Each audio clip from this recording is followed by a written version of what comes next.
తర్వాత ఇమ్మీడియట్గా నాకు ఫ్రెండ్ క్యారెక్టర్సే ఆఫర్ చేశారు కొంతమంది ప్రొడ్యూసర్స్.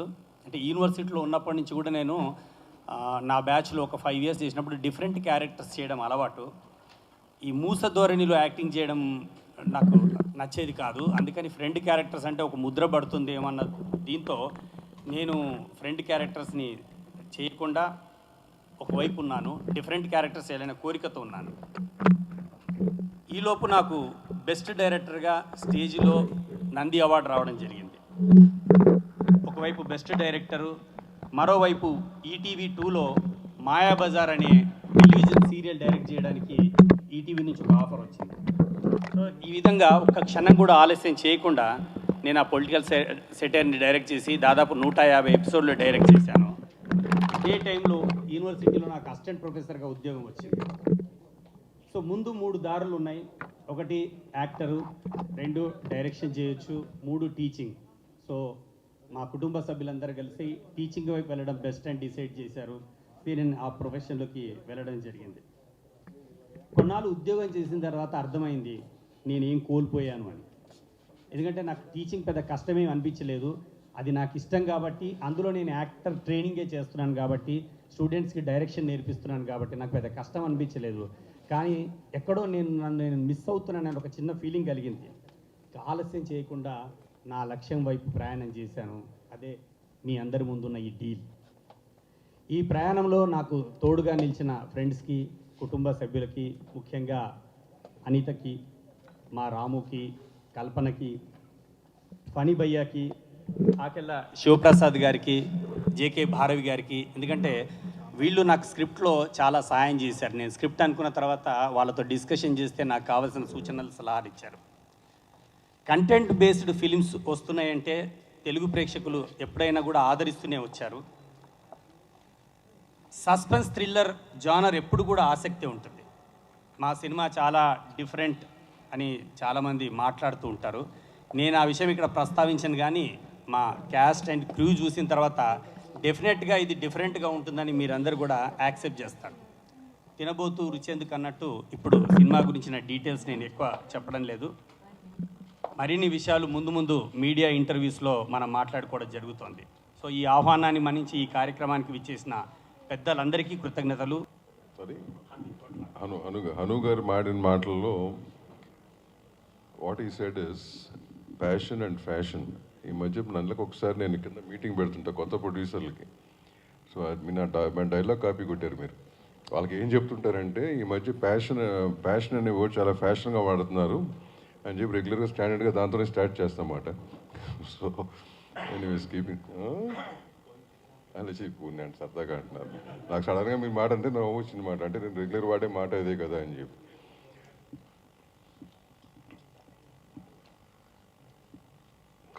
కళ అనే దానికి చాలా రూపాలు ఉన్నాయి. పెద్దలు రమణాచారి గారు వీళ్ళందరూ maybe they know much more than what little I know. But dance format అవ్వచ్చు, లేకపోతే నాటక రంగం అవ్వచ్చు, సినిమా కూడా దాంట్లో ఒక పార్ట్, ఒక కళ కింద వస్తుంది. కానీ ఈ మధ్యకాలంలో కళ అనేది పక్కన పెట్టి వ్యాపారం ఎక్కిపోయింది సినిమా ఇండస్ట్రీ. కాబట్టి సినిమా ఇండస్ట్రీ స్టేజ్ ఇట్లా ఉందండి. Today stage is only because of that. As long as we give respect for the art format, money and everything else will follow. But అది కూడా అది పక్కన పెట్టేసి we are following money, not the art format. There is no respect for it nowadays, most of it. Very rarely you find nowadays people like Hanu or somebody respecting the format. Having said that, content is king. That's what I believed all of my life. My father believed, my grandfather believed that. So all our films, what we have made in the past 50 years, my journey is 37 years, my company's journey is about 50 years. All the films, we believed in the content. So I always believe content is king. ఈ మధ్యకాలంలో తగ్గింది కాబట్టి it's more of commercial film and commercial aspects. But they don't అంటే ఎక్కువ రోజులు last కావు. Some day a circle which is gone down has to come up again. I think that respect for the content will definitely come back. That's my belief. So people like you, మీరు అన్నారు ఇందాక, you know what I been there, you have been a professor in theatre arts and things. So what more can I tell you? You know everything, right? In the art format, you know almost everything. So what is that we look for is recognition. Recognition from people look for recognition individually. Some people look for recognition for the work you have done, right? So I wish the whole team the best. You and Anita Garu and my brother Presi supporting you, and each one of you all the very best. All the artists and technicians the best. And definitely I'll watch the film. He'll make me watch. I usually don't watch, but I'll know that this guy will make me watch, so I'll definitely watch the movie and then talk about it. Thank you. Thanks all of you. Sorry, Andy, I had to leave a little early. I have a meeting downstairs, so kindly excuse me for that. Thanks. నాకు కోట్ల హనుమంతరావు గారికి ఉండేటువంటి పరిచయం, కోట్ల హనుమంతరావు గారి ప్రతిభా ప్రభ గురించి తెలిసి ఉంటుంది. కోట్ల హనుమంతరావు గారు రసరంజన్లో భాగస్వామి కావడం, వీటన్నిటితో పాటు ఒక విశ్వవిద్యాలయంలో ఆచార్య స్థానంలో ఉండి కళారూపాల గురించి ఎప్పటికప్పుడు విద్యార్థులకు కావలసినంత స్ఫూర్తిని అందిస్తూ ఇప్పుడు తానే ఒక డీల్ చేస్తున్నందుకు వారిని ఈ సందర్భంగా అభినందనలు తెలపడానికి మీ మధ్యకు వచ్చాను. 50 ఏళ్ళుగా ప్రభుత్వంలో భాగస్వామిగా ఉన్నటువంటి నాకు ఒకానొకప్పుడు ఫిల్మ్స్, టీవీ, థియేటర్తో సంబంధం ఉండేది. మేనేజింగ్ డైరెక్టర్గా ఉండేటువంటిదే కాకుండా చైర్మన్గా కూడా కొన్నాళ్ల పాటు ఉన్నటువంటి అనుభవంతో నంది నాటకోత్సవాలు నిర్వహించినప్పుడు ఉండేటువంటి పరిస్థితి మీకు చాలామందికి తెలుసు. నంది టీవీ అవార్డ్స్ ఇచ్చినప్పుడు ఉండేటువంటి పరిస్థితి మీకు అందరికీ తెలుసు. అలాగే నాటకానికి కూడా నంది అవార్డ్స్ ఇవ్వడం అనేటువంటిది మీకు అందరికీ తెలుసు. కళాకారుడికి కావాల్సినది ఏమిటి అంటే, నువ్వు చేస్తున్న పని చాలా గొప్పది, నీ యొక్క నటన చాలా గొప్పగా ఉంది, నీవు చాలా అందంగా తీసావు సినిమాని, నువ్వు చాలా అందంగా నటించావు నాటకంలో, నువ్వు చాలా గొప్పగా నటించావు నాటకంలో, నీ డైలాగ్ డెలివరీ బాగుంది, నీ ఫేషియల్ ఎక్స్ప్రెషన్స్ బాగుంది అని ఏ కళాకారుడిగా ఉండేటువంటి రచయితకు చెప్పినా వాళ్ళ హృదయం పొంగిపోయి మరింతగా వాళ్ళ ప్రతిభ వెలగడానికి కోసం చెప్పిన అవకాశం ఉంటుంది. కాబట్టి మొట్టమొదటి సినిమాగా సిటడల్ క్రియేషన్స్కి డైరెక్టర్గా తానుంటూ కుటుంబ సభ్యుల, మిత్రుల, సన్నిహితుల యొక్క సాహచర్యంలో, వారి యొక్క సహకారంతో ఈ డీల్ అనేటువంటి సినిమాను డైరెక్ట్ చేస్తున్నటువంటి హను కోట్లకి, కొత్త రూపంలో హను కోట్లకి నా యొక్క అభినందనలు. ఈ సినిమాలో నటించినటువంటి నటీనటులకు కానీ, ఈ సినిమాలో భాగస్వామైనటువంటి ప్రతి ఒక్కరికి కూడా నా యొక్క అభినందనలు. ఈ సినిమా బాగా నడిచి హను కోట్ల ఇలాంటి సినిమాలని తీయడానికి కోసం అని చెప్పని, ఇంకా ముందుకు సాగాలని చెప్పని ఆ స్వామిని నేను ప్రార్థిస్తూ, ఒక నటుడిగా నాటకంలో ఉన్నాడు, ఒక నటుడిగా ఈటీవీలో ఉన్నాడు, ఇవాళ స్క్రీన్కి కూడా నటుడిగా ఉంటూ డీల్ అనేటువంటి సినిమాలో డైరెక్టర్గా కూడా పనిచేస్తూ, ఒక పక్కన మా ఆకెళ్ళ శివప్రసాద్, మరో పక్కన బుర్ర సాయి మాధవ్ లాంటి వాళ్ళ యొక్క ఆశీస్సులను కూడా తీసుకొని ముందుకు సాగుతున్నటువంటి హనుకోట్లకి, అనితారావుకి, రామకృష్ణకి, వారి కుటుంబ సభ్యులకు, మిత్రులకు అందరికీ శుభాకాంక్షలు తెలుపుతూ, దీనికి వెనకంతా కూడా మిత్రులు, నాకెంతో శ్రేయోభిలాషులు శ్రీ బసిరెడ్డి గారు కూడా ఇందులో భాగస్వామిగా ఈ యజ్ఞంలో తాను సైతం అన్నట్టుగా ఉన్నారు. కాబట్టి వారికి కూడా నా యొక్క అభినందనలు తెలుపుకుంటూ అందరికీ కూడా అఖిల శివప్రసాద్ గారు, బుర్ర సాయి మాధవ్ గారు, thank you sir, thank you.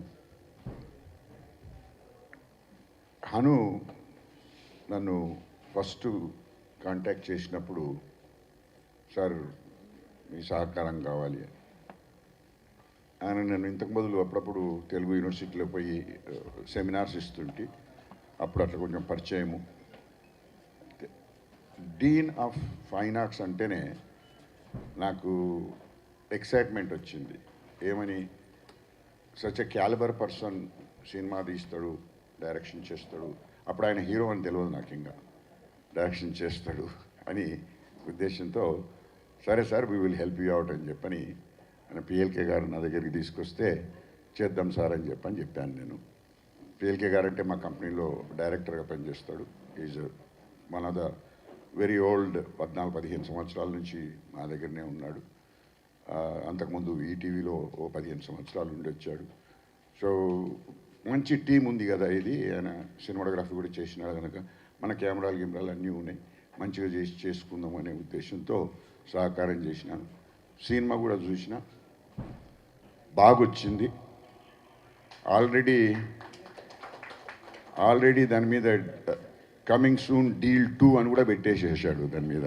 ఎందుకు, so self confidence is very good always. So ఇది సక్సెస్ఫుల్ కావాలి అని చెప్పని డీల్ 2 కూడా దానికి మేము తప్పనిసరిగా మేము చేయాల్సింది మేము చేస్తాము అనుగారు. So let's concentrate on this particular thing. And publicity, digital publicity is very important. ఈ రోజుల్లో ఏమైపోతుందంటే పేరు లేని స్టార్ ఉంటే పబ్లిక్ థియేటర్లకు రావడానికి ఇబ్బంది పడుతున్నారండి. అది నేను ప్రెసిడెంట్గా ఉన్నప్పుడు, చేంబర్ ప్రెసిడెంట్గా ఉన్నప్పుడు కూడా చూసినాను.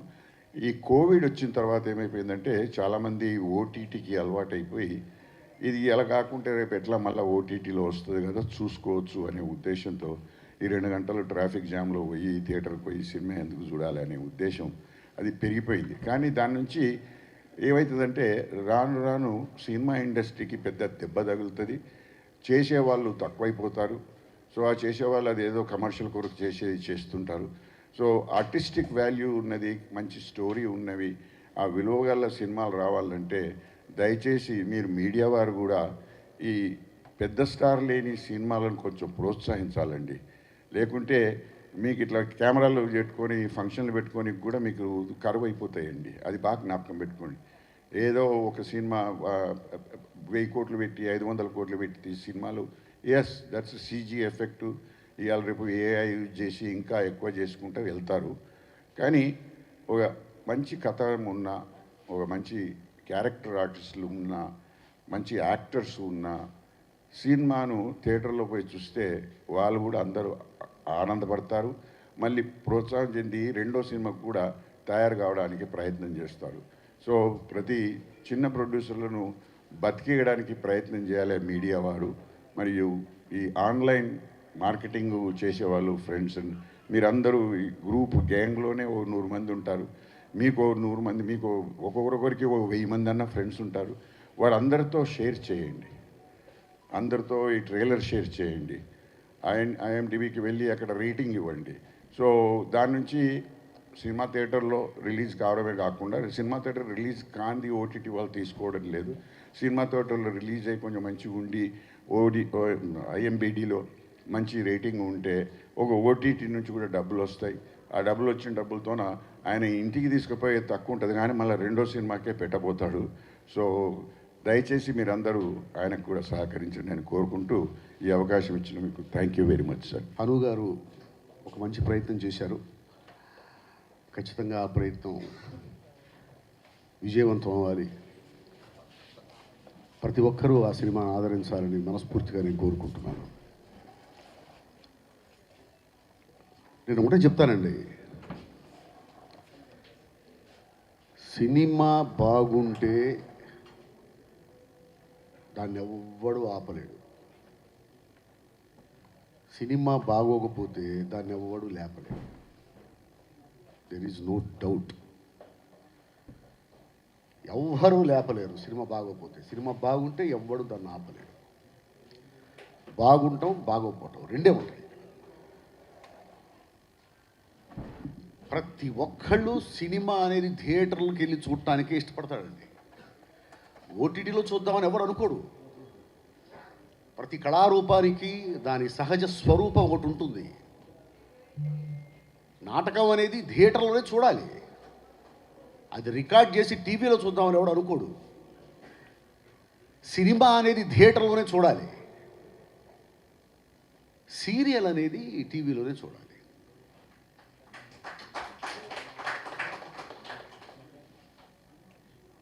జీవితాన్ని చిన్నగా చూపించేది టీవీ, జీవితాన్ని అతి పెద్దగా చూపించేది సినిమా, జీవితాన్ని ఉన్నట్టు చూపించేది నాటకం. అవన్నీ వాటి సహజ స్వరూపాలు, అలాగే చూద్దాం అనుకుంటారు. కానీ ఎందుకు థియేటర్కి వెళ్ళి సినిమా చూడలేదంటే బాగట్లేదు, ఎవరే చేస్తాడు. సినిమాకి వెళ్ళాలంటే ఎంత ఖర్చు అవుతుందండి? ఒక ఫ్యామిలీతో వెళ్ళి సినిమాకి వెళ్ళాలంటే ఎంత ఖర్చు అవుతుంది? ఇంత ఖర్చు పెట్టుకొని ఇంత టైం స్పెండ్ చేసి నేను థియేటర్కి వెళ్ళి సినిమా చూసిన తర్వాత అది బాగాలేకపోతే ఎంత బాధేస్తుంది. అందుకని ఏం చేస్తున్నాడు, అది బాగుందో లేదో తెలుసుకున్న తర్వాత వెళ్దాం అనుకుంటున్నాడు. సినిమా బాగుంది అంటే వాడు ఖచ్చితంగా ఎంత టైం అయినా స్పెండ్ చేసి, ఎంత డబ్బు అయినా స్పెండ్ చేసి థియేటర్కే వెళ్ళి సినిమా చూస్తాడు. అది సినిమా లక్షణం. సినిమాకి మనిషికి ఉన్నటువంటి అనుబంధం అది. కాబట్టి డోంట్ వరీ బ్రదర్, సినిమా బాగుంటే ఖచ్చితంగా థియేటర్కి వస్తారు, చూస్తారు. బాగుంటామంటే ఏమిటి? నేను అందరికీ ఒకటే చెప్తుంటానండి, డిస్కషన్స్లో కూర్చున్న ప్రతిసారి చెప్తుంటా, ఏమిటి సినిమా అంటే నేను తప్పు చేయను, అస్సలు ఒక్క తప్పు కూడా లేకుండా సినిమా చేయాలంటే అది ప్యారలల్ మూవీ అవుతుంది, లేకపోతే హాఫ్ బీట్ మూవీ అవుతుంది, ఆర్ట్ మూవీ అవుతుంది. మరి తప్పులు చేయటం సినిమానా? కాదు. జనానికి నచ్చే తప్పులు చేయటమే కమర్షియల్ సినిమా. ఏ తప్పు జనానికి నచ్చుతుంది అని తెలిసిన వాడు సక్సెస్ అవుతాడు, ఏ తప్పు జనానికి నచ్చుతుందో తెలియని వాడు ఇక్కడ సక్సెస్ కాడు. సింపుల్ లాజిక్ అది. జనానికి నచ్చే తప్పులు చేయటం, ఆ నచ్చే తప్పులు ఏమిటని తెలుసుకోవడం చాలా కష్టం అండి. అన్నిటికంటే కష్టమైంది అదే. ఏ తప్పు జనానికి నచ్చుతుంది, ఏది ఒప్పు అని చెప్పడం అనేది పెద్ద ఇష్యూనే కాదు. ఏది అబద్ధం అని తెలుసుకోవడం ఇష్యూనే కాదు. రాత్రి సూర్యుడు వస్తాడు అనేది అబద్ధం, ఇది చెప్పడానికి పెద్ద క్రియేటివిటీ ఏంటి? పగలు చంద్రుడు వస్తాడు అని చెప్పడం అనేది అబద్ధం, ఇది తెలుసుకోవడానికి పెద్ద క్రియేటివిటీ ఏంటి? రాత్రి కూడా సూర్యుడు రావడానికి ఏం చెయ్యాలని చెప్పేది క్రియేషన్.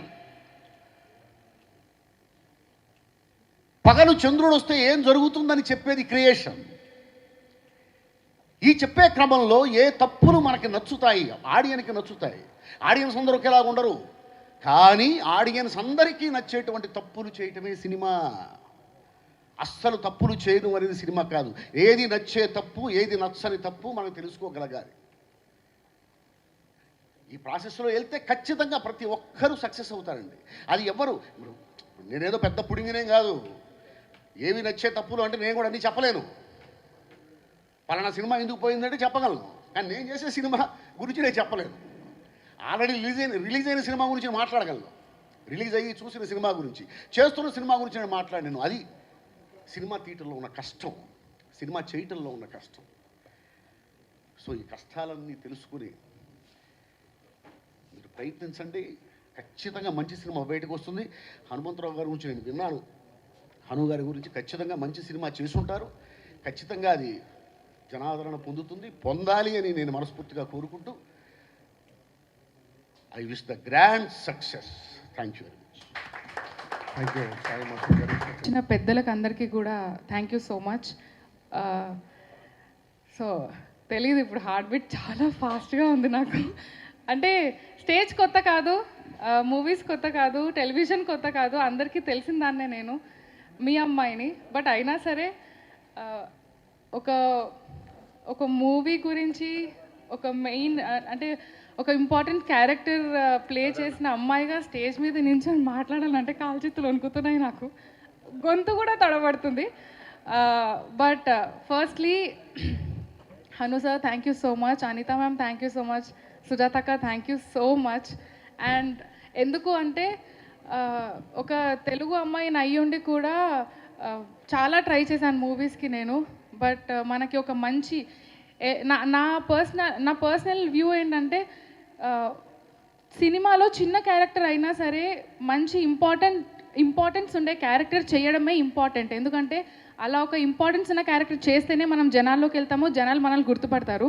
ఎప్పుడు కూడా చేస్తున్నామా లేదా అనేది కాకుండా బయటికి వెళ్ళినప్పుడు నన్నుగా గుర్తుపట్టే జనాలు నాకు కావాలి. సో అలా నన్నుగా ఈ మూవీ నుంచి నన్ను డెఫినెట్లీ రికగ్నైజ్ చేస్తారు. బికాస్ ఐ నో, నాకు తెలుసు వాట్ ఐ హ్యావ్ షూటెడ్ అని, అండ్ ఎంత బాగా వచ్చింది అనేది కూడా ఐ నో. ఇప్పుడు కూడా ఇట్లా డగ్ డగ్ డగ్ డగ్ చేతులు వణుకుతున్నాయి. బట్ సో అంటే మీరందరూ వెయిట్ చేయాల్సిందే. అంటే ఎంత థ్రిల్లింగ్గా ఉంటుంది. పోస్టర్ చూసినా సరే, ట్రైలర్ లాంచ్ తర్వాత ట్రైలర్ చూసినా సరే మీకు అర్థమవుతుంది వాట్ ఈస్ దిస్ అనేది. అంటే ఏదైతే ఉందో, ట్రైలర్ ఏదైతే ఉందో అది చూడగానే మీకు అరే ఇది థియేటర్లకు వెళ్ళి చూడాల్సిన సినిమానేమో అనే ఒక కాన్ఫిడెన్స్ వస్తుంది. That I can assure you. Because నాకే ఆగట్లేదు, ఎప్పుడు రిలీజ్ అవుతుంది, రిలీజ్ డేట్ ఎప్పుడు చెప్తారో, ఎప్పుడు థియేటర్లకు వెళ్ళి చూడాలి, ఎప్పుడు ప్రమోషన్ స్టార్ట్ చేయాలి, ఎప్పుడు నా వాళ్ళకి చెప్పాలి నేను అనేది ఒక ఎక్సైట్మెంట్ నాలో ఉంది. అండ్ డెఫినెట్లీ అదే ఎక్సైట్మెంట్ మీ అందరిలో కూడా ఉంటుంది అని నాకు ఆ కాన్ఫిడెన్స్ ఉంది. అండ్ సో ఇక్కడ అంటే ఒక్క కెమెరా ముందు నేను యాక్ట్ చేసిన ఇన్ని కెమెరాల ముందు మాట్లాడుతుంటే భయం వేస్తుంది. సో ఈ కెమెరాస్ అన్ని తీసుకొచ్చిన మీడియా మిత్రులందరికీ కూడా thank you so much. Welcome చెప్పలేదు, but thank you so much. మీరందరూ ఉంటే టెన్షన్ అవుతుంది. I know what power you have. So అందుకనే ఆ పవర్ వల్ల నాకు వైబ్స్ వచ్చాయి. బట్ అందరికీ ప్రతి ఒక్కరికి హూ ఎవర్ సపోర్టెడ్, ఇంకా సపోర్ట్ చేసే వాళ్ళకి కూడా ప్రతి ఒక్కరికి పేరు పేరున thank you so much. Once again sir thank you so much. Anitha ma'am thank you so much. నేను జనరల్గా అందరికీ V6 చంద్రవ్వగానే ఫిక్స్ అయిపోయి బ్రాండ్ వేసేసుకున్నాను. నేను ఆ బ్రాండ్లోంచి కొంచెం అంటే చంద్రవ్వ అనే క్యారెక్టరే తప్ప అమ్మాయి చంద్రవ్వ కాదు అనేది బయటికి రావాలి అన్న ఆలోచనతో నేను రీసెంట్గా కొన్ని సినిమాలు చేస్తున్నాను. అందులో భాగంగా డీల్ కుదుర్చుకున్నాను ఈ సినిమాతో కూడా. సో డీల్ సినిమాలో నేను కూడా ఒక మంచి క్యారెక్టర్ చేశాను. Sir thank you so much. అనుకోట్లా సార్ నాకు ఈ అవకాశం ఇచ్చారు. Anitha ma'am thank you ma'am. మంచి అవకాశం నాకు. నేను అంటే నా డీల్ ఏందనేది మాత్రం బయట పెట్టాను, ఎందుకంటే సినిమా చూసినప్పుడు తెలియాలి మీ అందరికీ. సో డీల్ సినిమా మీరు అనుకుంటున్నట్టుగానే నిజంగా మంచి, ఇది కూడా ఒక డీలే, ఇట్లా వచ్చిపోవుడు కూడా. ఎందుకంటే ఒకసారి కెమెరాలో కనబడవచ్చు అన్న ఆలోచన కూడా ఉంటుంది, అది కూడా కావచ్చు. సో సో అట్లాంటి అంటే ఒక మంచి క్యారెక్టర్ ఉంది అనేసరికి నేను కూడా తప్పకుండా సార్ చేస్తాను అన్నాను. అండ్ చంద్రవాలోంచి కొంచెం ఇక్కడ నేను నాలాగా కనబడతాను. సో దానికి మాత్రం చాలా హ్యాపీ. నేను నన్ను స్క్రీన్లో చూసుకున్నాను. సినిమా చాలా బాగా వచ్చింది. మీరందరూ ఎంజాయ్ చేస్తారు సినిమా చూసినప్పుడు.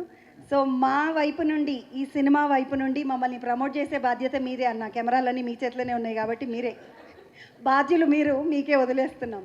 థ్యాంక్ యూ సో మచ్ అవకాశం ఇచ్చినందుకు. అలాగే థ్యాంక్ యూ సో మచ్ మమ్మల్ని ప్రమోట్ చేస్తున్నందుకు. ఇది నా ఫస్ట్ మూవీ అండ్ నాకేం తెలీదు, స్క్రీనింగ్, పిక్చర్ ఇండస్ట్రీ ఏం తెలీదు. But I'm really thankful for Anitha ma'am and Hanumantharao sir. వాళ్ళే నన్ను సెలెక్ట్ చేసి ఈ రోల్కి సెట్ అవుతా అని అనుకొని నన్ను పెట్టినందుకు. అక్క ధరణి అక్క నీకే వణుకుతే నేనేమనాలి, it's shivering. But thank you so much for this opportunity ma'am.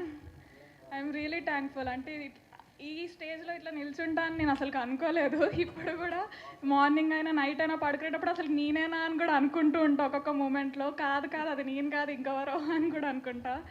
So thank you so much ma'am. Sir thank you so much sir. And team అందరికీ కూడా ఆల్ ది బెస్ట్, కంగ్రాచులేషన్స్ అన్నీ.